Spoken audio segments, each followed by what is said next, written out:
Delta FM. Municipal 2026. Parole de candidat. Nous accueillons désormais Benoît Roussel, bonjour. Bonjour.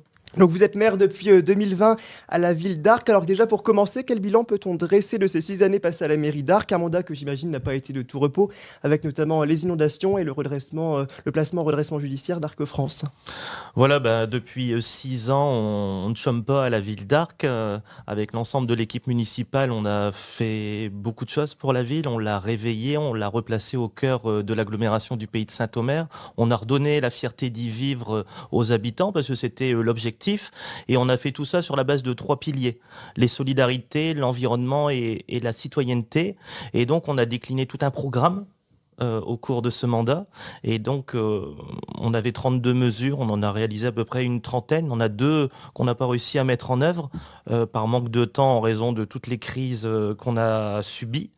On a eu la crise du Covid, donc les 2 premières années du mandat, ça a été quand même compliqué. Il y a eu beaucoup de manifestations annulées et puis beaucoup de mesures qui ont été mises en œuvre pour la santé publique. On a eu ensuite la crise sociale, on a eu la crise économique. Et on a eu la grave crise relative aux inondations, parce qu'à Arques, c'est 33 rues qui ont été touchées, c'est 400 maisons, 400 habitations, 400 familles et 21 bâtiments publics.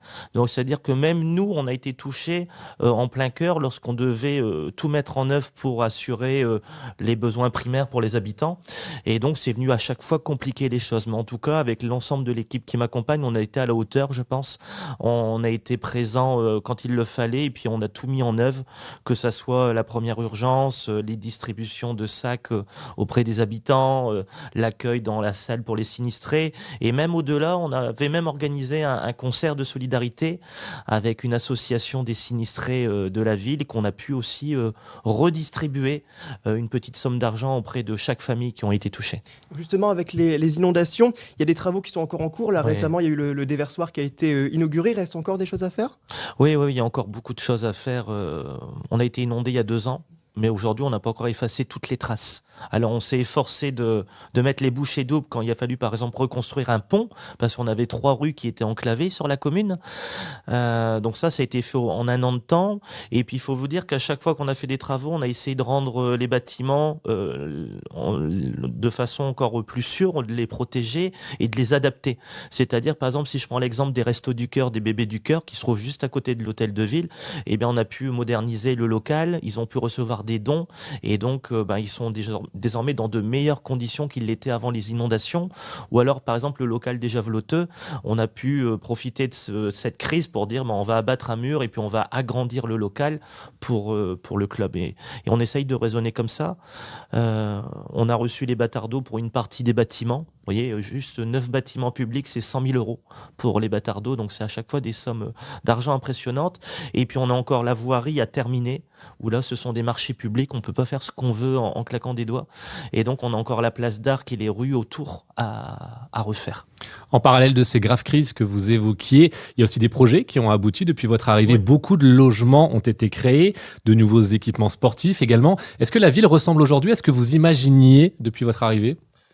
Oui. Il fallait vous dire qu'en 2020, on avait un champ de ruines en plein centre-ville. On avait 7 hectares de friches et les terrains n'étaient même pas vendus aux bailleurs sociaux qui avaient des projets.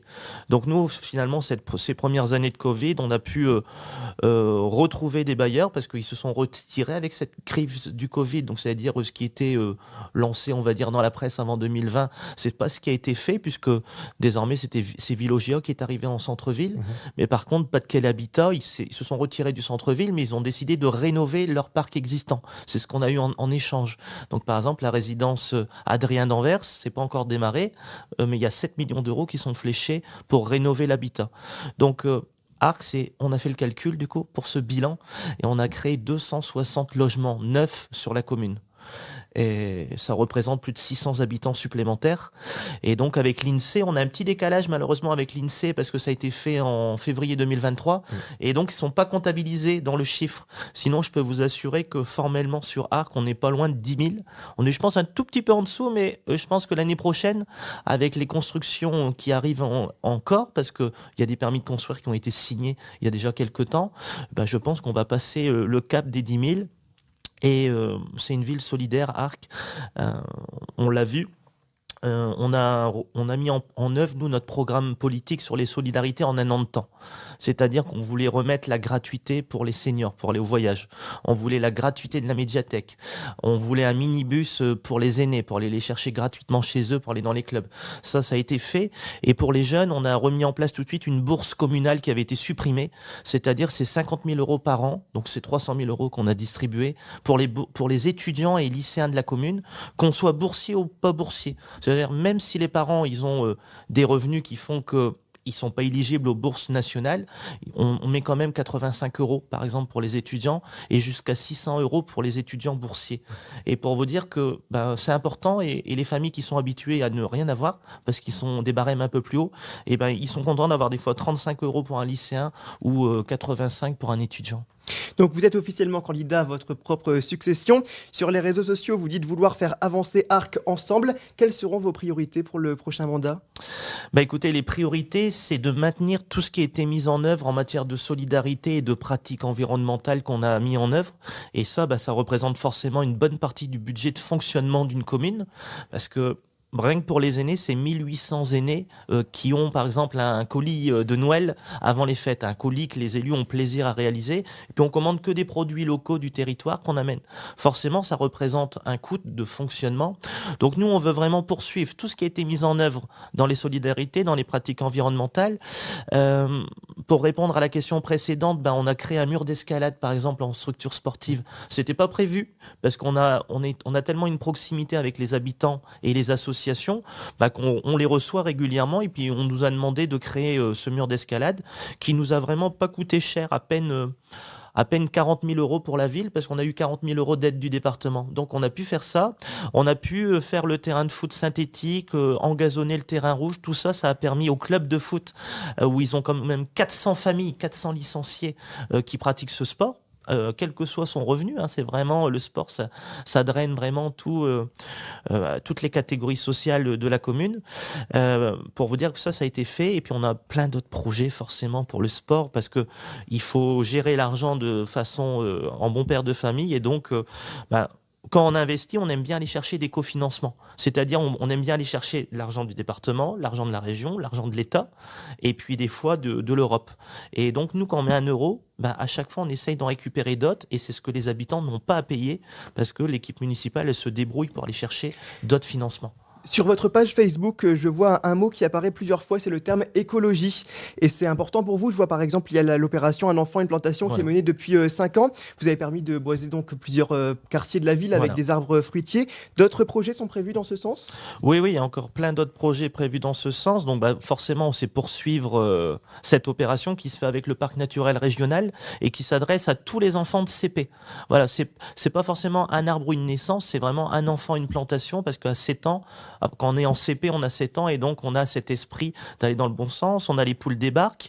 On a créé un fonds frelons parce qu'on s'est rendu compte que les habitants, ils se disaient pas qu'ils avaient un nid de frelons dans leur jardin parce qu'ils devaient payer. Donc la mairie, on a mis en œuvre une enveloppe pour les aider à prendre en charge cette facture. On a mis en place les poules débarquent. Donc c'est une centaine de familles tous les ans qu'on leur offre 2 poules, des poules qui doivent prendre la direction de l'abattoir, mais en fait qu'on sauve la veille du départ, et puis les habitants viennent les chercher, et on le met en œuvre tous les ans, et puis désormais on fait la distribution de larves de coccinelles. Donc voilà, ça s'adresse à une quinzaine de familles à peu près par an.